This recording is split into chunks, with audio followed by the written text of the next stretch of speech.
आज हम बात करेंगे एक्सपोर्ट सेल। जो भी हम एक्सपोर्ट करते हैं, जो भी सामान हम बाहर देशों में भेजते हैं, तो उसकी एंट्री कैसे टैली में पास करते हैं और उसके लिए क्या-क्या हमें ज़रूरत होती है, किन-किन डॉक्यूमेंट की ज़रूरत होती है। सबसे पहले तो मैं आपको ये बता दूँ, जब भी आप कोई भी सामान एक्सपोर्ट करते हैं, तो वो उसके लिए आपको एलयूटी बॉन्ड के लिए अप्लाई करना पड़ता है। उसके लिए आपको जीएसटी पे जाना होता है, वहाँ से एलयूटी अप्लाई करना होता है।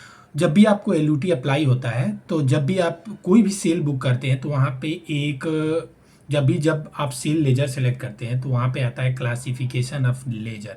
तो वहाँ पे एक आप देखना एलयूटी बॉन्ड अगेंस्ट, वो सेलेक्ट करना होगा और आपको एलयूटी जीएसटी पोर्टल पे अप्लाई होता है। कैसे अप्लाई होता है, नीचे एक डिस्क्रिप्शन में आपको लिंक मिल जाएगा, कैसे अप्लाई करते हैं एलयूटी बॉन्ड। वहाँ से जाके आप एलयूटी बॉन्ड अप्लाई कर सकते हैं। एलयूटी ऑफ बॉन्ड जैसे ही अप्लाई हो जाएगा, आप एक्सपोर्ट कर सकते हैं, वो भी नील रेट पे, और उस पर कोई भी टैक्स नहीं लगता है। आप कोई भी एक्सपोर्ट चीज़ करेंगे, उस पर टैक्स जीरो होगा और आप उसको ईजिली एक्सपोर्ट कर सकते हैं। तो चलिए मैं उसको बताता हूँ कि कैसे उसको बुक करते हैं टैली में, वो हम सीखते कह हैं। रहा हूँ। ये देखो मेरे पास एक इनवॉइस है, ये मुझे टैली में अपडेट करना है। तो ये देखो इनवॉइस नंबर, रेफरेंस नंबर पे आप ऑर्डर आईडी या कोई भी रेफरेंस है, यहाँ पे मैं अमेजोन यूएस के लिए सेलेक्ट कर लेता हूँ। नीचे आओगे तो यूएस का एड्रेस फिल होगा, शिपिंग एड्रेस यहाँ पे डालेंगे। देखो मेरे पास शिपिंग एड्रेस है, ये बंदे का नाम है और उसका एड्रेस है जहाँ पे हमने प्रोडक्ट भिजवाया था। ये अमेजोन से ऑर्डर आया था यूएस का, तो वो ऊपर अमेजोन, नीचे उस बंदे का एड्रेस डलेगा जो कि शिपिंग एड्रेस में डलेगा। कंट्री में यूएस ही सिलेक्ट करेंगे, यूनाइटेड स्टेट ऑफ अमेरिका, और नीचे आएंगे प्लेस ऑफ सप्लाई में यहाँ पे कुछ भी नहीं सिलेक्ट करना, नॉट अप्लीकेबल कर देना। नीचे एंट्री करते हुए नीचे आना। नीचे जैसे ही आप आओगे वहाँ पे देखो, यहाँ पे कोई भी आपको एड्रेस नहीं तो वहाँ पे छोड़ देना ब्लैंक। यहाँ पे लेजर सेलेक्ट करना था, यहाँ पे एक्सपोर्ट सेल करेंगे। अब जब भी एक्सपोर्ट सेल करोगे, वहाँ पे सबसे पहले जो पुराना वर्जन है वहाँ पे आता था एलयूटी। अगर आप मेरे चैनल पे नए हैं तो लाइक और सब्सक्राइब करना मत भूलिएगा दोस्तों।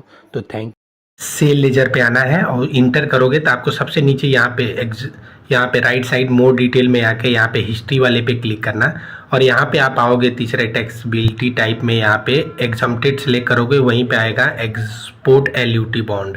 तो यहाँ पे एक्सपोर्ट एलयूटी बॉन्ड करके सेव कर देना, कंट्रोल ए से सेव कर देना। और यहाँ भी आप देखोगे राइट साइड में यहाँ पे नेचर ऑफ सप्लाई सेव हो जाएगा। यहाँ पे आओगे प्रोडक्ट सेलेक्ट कर लेना, जो भी प्रोडक्ट आपने भेजा है। जैसे मैं ये वाला प्रोडक्ट सेलेक्ट कर लेता हूँ जो मैंने। प्रोडक्ट सेलेक्ट करने के बाद यहाँ पे आप मेन लोकेशन डाल लोगे, क्वांटिटी डाल लोगे, रेट भी डाल लोगे। रेट डालने के बाद जैसे ही इंटर करोगे आपको एक टैब दिखेगा। जैसे यहाँ पे इंटर, यहाँ पे GST rate and related details में यहाँ पे भी आपको एक्सपोर्ट सेल सेलेक्ट करने के लिए सबसे पहले तो आपको यहीं पे F12 प्रेस करना पड़ेगा। यहाँ पे सबसे ऊपर वाले दोनों ऑप्शन को यस यस कर लीजिए, जहाँ पे आप मॉडिफाई कर सकें, शो नेचर ऑफ ट्रांजेक्शन और मॉडिफाई सोर्स ऑफ। तो यहाँ पे एज पर मैंडेटरी कंपनी कर देना, यहाँ पे एक्सपोर्ट सेल कर लेना, जहाँ पे एलयूटी एग्जम्प्टेड सेलेक्ट था सबसे पहले जो हमने लेजर में सेलेक्ट किया था। उसके बाद आप same to same enter press करते हुए नीचे आ जाना। जैसे ही यहाँ पे एज पर कंपनी ही कर देना, जो नीचे आओगे तो अब आप यहाँ पे देखोगे नेचर ऑफ ट्रांजेक्शन में एक्सपोर्ट एलयूटी बॉन्ड, तो आप देखोगे वहाँ पे चेंज हो जाएगा। और नीचे आओगे इंटर करते हुए यहाँ पे आईजीएसटी कुछ भी टैक्स सेलेक्ट करना ही नहीं है क्योंकि एलयूटी के अगेंस्ट गया है। और यहाँ पे आपको शिपिंग नंबर डालना है, जो कि आपको शिपिंग बिल नंबर डालना होता है, जो कि शिपिंग नंबर एक होता है। उसके बाद फाइलिंग डेट, जब वो शिपमेंट फाइल होती है उसका डेट, और यहाँ पे पोर्ट पोर्ट कोड डालना होता है, जो कि INDEL, जो इंडिया दिल्ली 4 से गया है, मेरा शिपिंग पोर्ट है। उस दोनों को सेव करते हुए आप नीचे आओगे, यहाँ पे यूनाइटेड स्टेट ऑफ अमेरिका डाल दोगे, यहाँ पे प्लेस ऑफ बिल और प्लेस ऑफ सप्लाई की जगह पे, और इंटर करते हुए आप पास कर दोगे एंट्री और यस प्रेस कर दोगे। जैसे ही यस प्रेस करोगी आपको ई इनवॉइसिंग का ऑप्शन आएगा, क्योंकि यहाँ भी आप भी एक्सपोर्ट सेल भी करोगे तो वहाँ भी ई इनवॉइसिंग का ऑप्शन आता है। अगर डेट का प्रॉब्लम आए तो F2 से सेलेक्ट कर सकते हो, यस प्रेस कर दोगे, ई इनवॉइसिंग भी सिलेक्ट हो जाएगा। हमने सीखा कि टैली में एक्सपोर्ट इनवॉइस कैसे बुक करते हैं। अगर आपको कोई भी क्वेरी हो तो डिस्क्रिप्शन में मेरा व्हाट्सअप नंबर है, आप कोई भी क्वेरी हो तो मुझसे पूछ सकते हैं, या को कमेंट करके भी आप पूछ सकते हैं। अगर जीएसटी से रिलेटेड आपके पास कोई भी क्वेरी हो, अगर आपको जीएसटी फाइल कराना हो, तो व्हाट्सएप नंबर आपको डिस्क्रिप्शन में मिल जाएगा।